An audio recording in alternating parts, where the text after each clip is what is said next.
함께 기도하겠습니다. 하나님 감사합니다. 새 아침을 주시고 또 새 하루를 살아가게 하시니 감사합니다.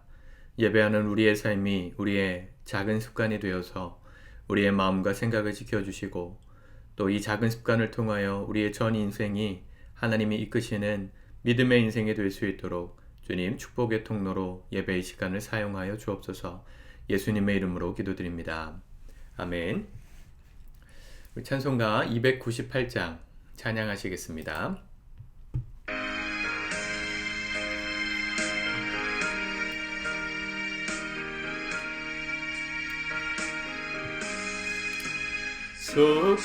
속죄하신 구세주를 내가 찬송하리라.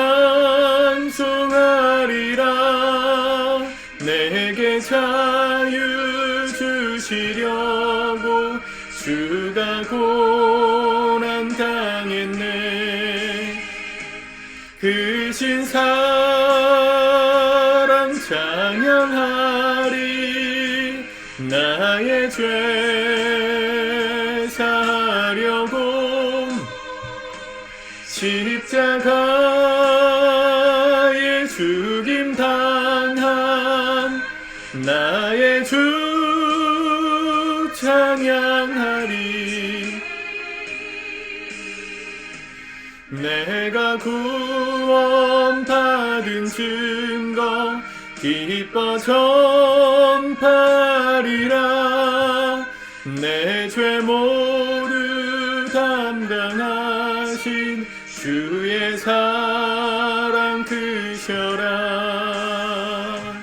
크신 사랑 찬양하리. 나의 죄 사하려고 십자가에 죽임 당한 나의 주 찬양하리.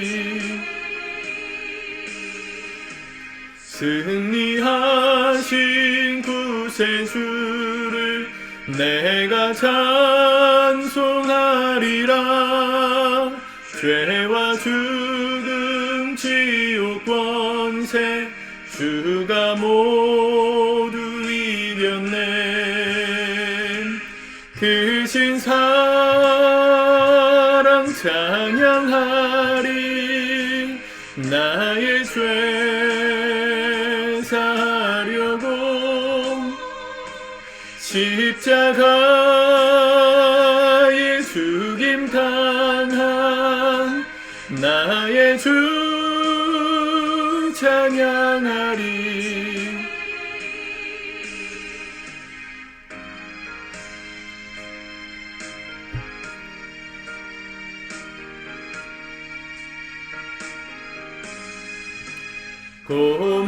고마우신 구세주를 내가 찬송하리라. 죽음에서 생명으로 나를 인도하셨네. 크신 사랑 찬양하리. 나의 죄 사하려고 십자가에 죽임 당한 나의 주 찬양하리. 아멘. 오늘은 하나님 말씀 우리 출애굽기 8장 말씀을 같이 읽고 묵상하도록 하겠습니다. 8장 둘째 재앙 개구리가 올라오다. 여호와께서 모세에게 이르시되 너는 바로에게 가서 그에게 이르기를 여호와의 말씀에 내 백성을 보내라. 그들이 나를 섬길 것이니라. 네가 만일 보내기를 거절하면 내가 개구리로 너의 온 땅을 치리라. 개구리가 나일강에서 무수히 생기고 올라와서 네 궁과 네 침실과 네 침상 위와 네 신하의 집과 네 백성과 네 화덕과 네 떡반죽 그릇에 들어갈 것이며 개구리가 너와 네 백성과 네 모든 신하에게 기어 오르리라 하셨다 하라. 여호와께서 모세에게 이르시되 아론에게 명령하기를 네 지팡이를 잡고 네 팔을 강들과 운하들과 모두에 펴서 개구리들이 애굽 땅에 올라오게 하라 할지니라. 아론이 애굽 물들 위에 그의 손을 내밀매 개구리가 올라와서 애굽 땅에 덮이니 요술사들도 자기 요술대로 그와 같이 행하여 개구리가 애굽 땅에 올라오게 하였더라. 바로가 모세와 아론을 불러 이르되 여호와께 구하여 나와 내 백성에게서 개구리를 떠나게 하라. 내가 이 백성을 보내리니 그들이 여호와께 제사를 드릴 것이니라. 모세가 바로에게 이르되 내가 왕과 왕의 신하와 왕의 백성을 위하여 이 개구리를 왕과 왕궁에서 끊어 나일강에만 있도록 언제 간구하는 것이 좋을는지 내게 분부하소서. 그가 이르되 내일이니라. 모세가 이르되 왕의 말씀대로 하여 왕에게 우리 하나님 여호와 같은 이가 없는 줄을 알게 하리니 개구리가 왕과 왕궁과 왕의 신하와 왕의 백성을 떠나서 나일강에만 있으리이다 하고 모세와 아론이 바로를 떠나 나가서 바로에게 내리신 개구리에 대하여 모세가 여호와께 간구하매 여호와께서 모세의 말대로 하시니 개구리가 집과 마당과 밭에서부터 나와서 죽은지라. 사람들이 모아 무더기로 싸우니 땅에서 악취가 나더라. 그러나 바로가 숨을 쉴 수 있게 됨을 보았을 때에 그의 마음을 완강하게 하여 그들의 말을 듣지 아니하였으니 여호와께서 말씀하신 것과 같더라. 여호와께서 모세에게 이르시되 아론에게 명령하기를 내 지팡이를 들어 땅에 티끌을 치라 하라. 그것이 애굽 온 땅에서 이가 되리라. 그들이 그대로 행할세 아론이 지팡이를 잡고 손을 들어 땅에 티끌을 치매 애굽 온 땅의 티끌이 다 이가 되어 사람과 가축에게 오르니 요술사들도 자기 요술로 그같이 행하여 이를 생기게 하려 하였으나 못하였고 이가 사람과 가축에게 생긴지라. 요술사가 바로에게 말하되 이는 하나님의 권능이니이다 하였으나 바로의 마음이 완악하게 되어 그들의 말을 듣지 아니하였으니 여호와의 말씀과 같더라. 여호와께서 모세에게 이르시되 아침에 일찍이 일어나 바로 앞에 서라. 그가 물 있는 곳으로 나오리니 그에게 이르기를 여호와께서 이와 같이 말씀하시기를 내 백성을 보내라. 그러면 그들이 나를 섬길 것이니라. 네가 만일 내 백성을 보내지 아니하면 내가 너와 네 신하와 네 백성과 네 집들의 파리떼를 보내리니 애굽 사람의 집집에 파리떼가 가득할 것이며 그들이 사는 땅에도 그러하리라. 그날에 나는 내 백성이 거주하는 고센 땅을 구별하여 그곳에는 파리가 없게 하리니 이로 말미암아 이 땅에서 내가 여호와인 줄을 네가 알게 될 것이라. 내가 내 백성과 네 백성 사이를 구별하리니 내일 이 표징이 있으리라 하셨다 하라 하시고 여호와께서 그와 같이 하시니 무수한 파리가 바로의 궁과 그의 신하의 집과 애굽 온 땅에 이르니 파리로 말미암아 그 땅이 황폐하였더라. 바로가 모세와 아론을 불러 이르되 너희는 가서 이 땅에서 너희 하나님께 제사를 드리라. 모세가 이르되 그리함은 부당하니이다. 우리가 우리 하나님 여호와께 제사를 드리는 것은 애굽 사람이 싫어하는 바인즉 우리가 만일 애굽 사람의 목전에서 제사를 드리면 그들이 그것을 미워하여 우리를 돌로 치지 아니하리이까.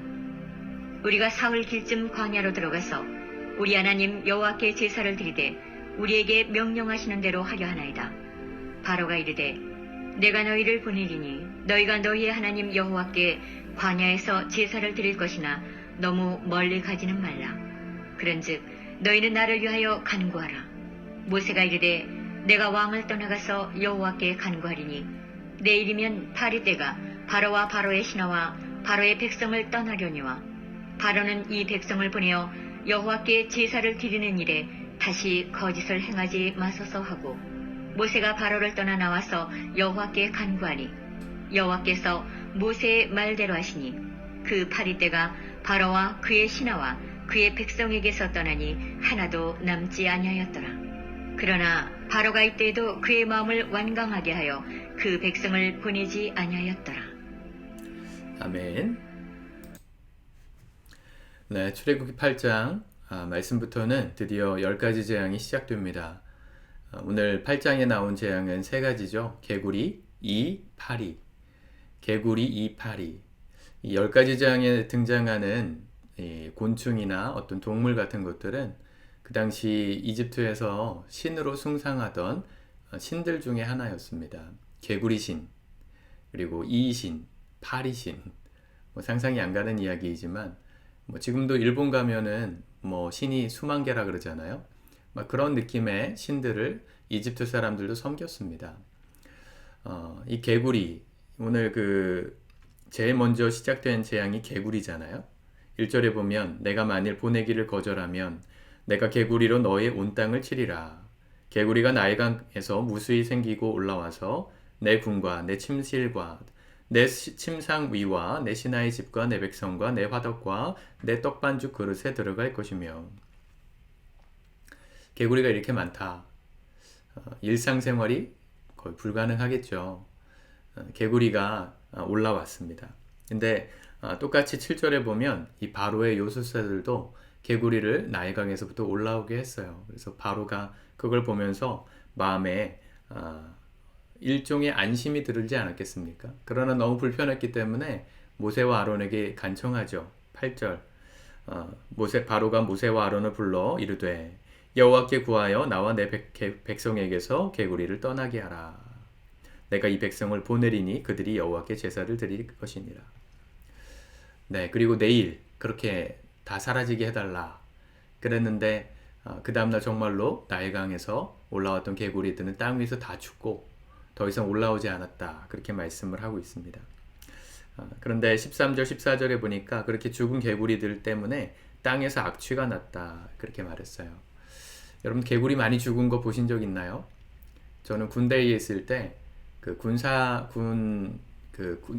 군종병으로 이제 말년의 시간을 보낼 때 교회는 영 외에 있었고 부대 밖에 있었고, 부대 밖에서 이제 길을 건너서 사단 사령부로 밥 먹으러 늘 매일 올라갔습니다.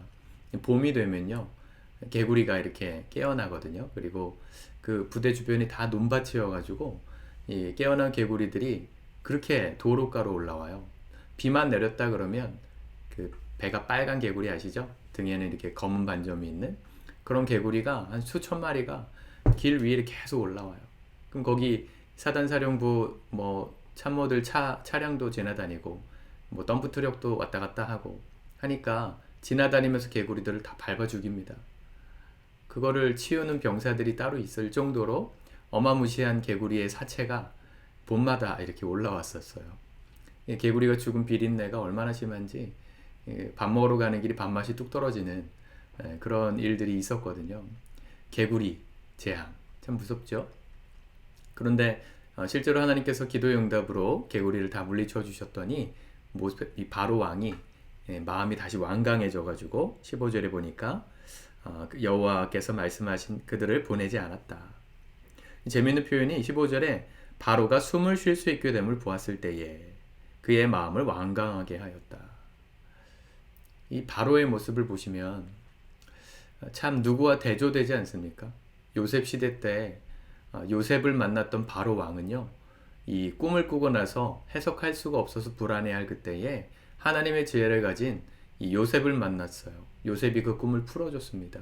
요셉은 말 그대로 죄수였고 노예였고 말 그대로 자기의 부하 장수의 아내를 강간했다는 강간범으로 감옥에 가 있는 상태였는데 그 바로는요 요셉에게 하나님의 지혜가 있다는 걸 보는 순간 그에게 총리의 자리를 맡기면서 나라를 다스리겠습니다. 그런데 지금 모세와 아론을 만났던 이 바로는요 눈앞에서 하나님께서 기적을 행하시는 걸 직접 목도하고도 특히나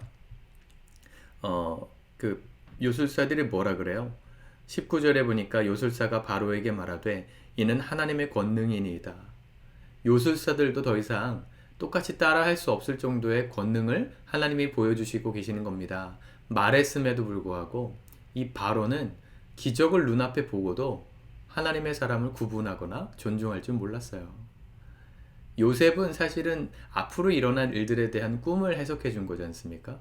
당장 뭐 눈앞에 보여주는 걸 뭐 하나도 보여준 게 없는데 그때 그 바로 왕은 그 요셉과 하나님의 지혜가 함께 있다는 걸 보고 그를 총리로 삼았어요. 그런데 지금 바로 왕은 눈앞에 기적이 펼쳐지고 이적이 펼쳐짐에도 불구하고 마음이 완강했죠. 여러분 어떤 인생을 사는지가 이렇게 중요합니다. 여러분들은 어떤 분이십니까? 하나님의 역사 앞에서, 하나님의 지혜 앞에서 요셉 시대의 바로왕 같습니까? 아니면 모세 시대의 바로왕처럼 삽니까? 숨 쉴 수 있게 됨을 보고 인생이 뭔가 절박할 때는 하나님께 기도도 하고요. 이렇게 해주시면 좋겠습니다. 간구도 하고요. 뭐 새벽 기도도 하지만 우리 인생이 어느 정도 숨 쉴 수 있게 되었다 느낄 때, 어느 정도 안정적이다 느낄 때, 그때 우리의 마음이 완강해집니다. 뭔가 내 인생에 큰 어려움이 닥쳤다. 뭐 질병의 문제든, 경제적인 문제든, 관계의 문제든, 어려움이 닥쳤을 땐 하나님 앞에 뭔가 뜻을 정해서 말씀도 열심히 읽으려고 그러고, 기도도 하고 하지만, 우리의 삶에 뭐 재정도 괜찮고, 관계도 괜찮고, 건강도 괜찮은 것 같을 때, 그렇게 마음이 좀 숨 쉴 수 있을 것 같아지는 때가 되면 우리의 마음이 해이해지는 거예요. 하나님으로부터. 하나님 없어도 괜찮다 싶은 거죠. 그 결과는 뭡니까? 비참한 하나님의 저주와 심판이 임하는 삶이었습니다. 바로의 모습을 보면서 우리의 모습을 돌이킬 수 있어야 합니다. 재미있는 건 오늘 그 세 가지 재앙, 개구리, 이, 또 파리, 이게 무슨 재앙인가 싶지만 이 재앙에 공통점이 있어요. 그것은 우리 인간이 가지고 있는 욕구, 본능 중에서 가장 중요한 본능 욕구를 하나를 이게 깨트리는 재앙이었어요. 바로 이 수면욕, 잠과 관련된 재앙이었습니다.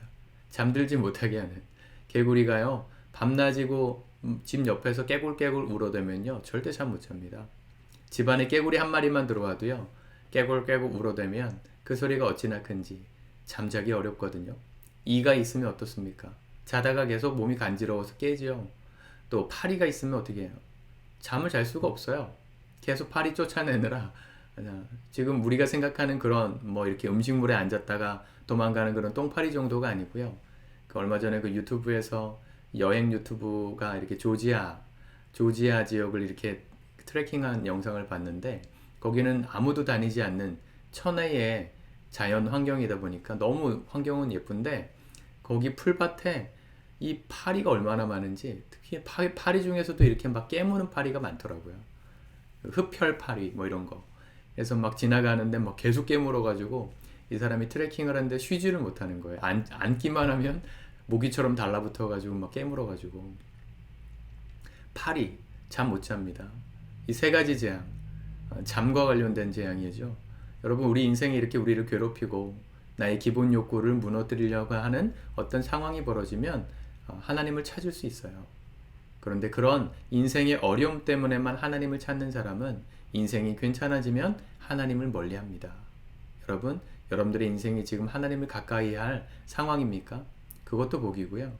하나님을 가까이 하지 않아도, 아니 하나님 내 삶이 그렇게 하나님께 절박하지 않아도 되는 상황일지라도 여러분 우리의 상황과 상관없이 하나님을 섬기는 믿음을 끝까지 지켜나가실 수 있기 바랍니다. 그게 지혜입니다. 이 바로는 우리의 이 육적인 본능, 하나님을 떠나려는 죄성을 보여주는 사람입니다. 이가 생기니까 또 간구해달라 그래서 또 쫓아가게 해달라, 떠나가게 해달라 그렇게 말하죠. 그리고 하는 얘기가 뭐냐면 몇 절입니까?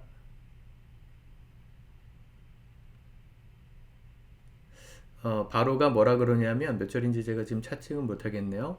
모세와 아론이 요구하는 건 하나님, 내 백성이 하나님께 제사를 드릴 수 있도록 사흘 길 좀 떠날 수 있게 해달라는 거였는데 처음에 바로는 그게 안 된다 그랬다가 재앙이 쌓여 누적되니까 나가지 말고 여기서 제사를 드려라. 여기서 제사를 드려라.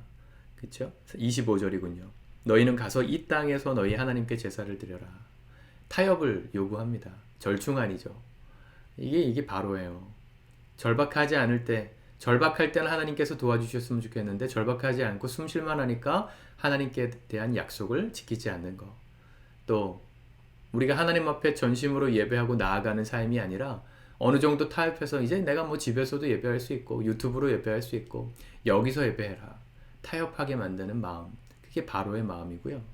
또 29절에 바로는 이 백성을 보내어 여호와께 제사를 드리는 일에 다시 거짓을 행하지 마소서 그렇게 모세가 요구했음에도 불구하고 세 번째 재앙 파리 재앙을 물러가게 한 다음에 바로가 그 백성을 보내지 않았다고 마지막 절 말씀은 말해요. 얼마나 우리는 이렇게 하나님 앞에서 지키려고 약속했던 약속들을 밥 먹듯이 뒤집습니까? 여러분, 우리가 바로 같은 인생을 살면 안 됩니다. 하나님은 지금도 살아계시고 우리의 삶에 역사하시는 분이십니다. 우리의 말을 허투루 듣지 않으시고 우리와 우리의 모든 말씀 속에서 우리를 지켜보고 계시는 분이세요. 나 급할 때만 하나님 찾고 잊어버리는 그런 삶을 살지 마시길 축복합니다. 오늘 하루도 피곤하지만 또 목요일 얼마나 피곤합니까? 그래도 하나님 의지하여서 절박할 때만 하나님 찾는 게 아니라 괜찮을 때에도 평소에도 주님께 예배하는 삶 계속해서 살아가는 지혜로운 저와 여러분들 될 수 있기를 축복합니다. 기도합시다. 하나님 감사합니다. 말씀 붙들고 오늘도 살기를 원합니다. 나 급할 때만 주님 찾는 이기적인 그리스도인 되지 않도록 오늘도 우리의 삶의 형편이 어떠하든지 주만 바라보며 주님 앞에 신실하게 행하는 우리가 되게 인도하여 주옵소서. 예수님의 이름으로 기도드립니다. 아멘.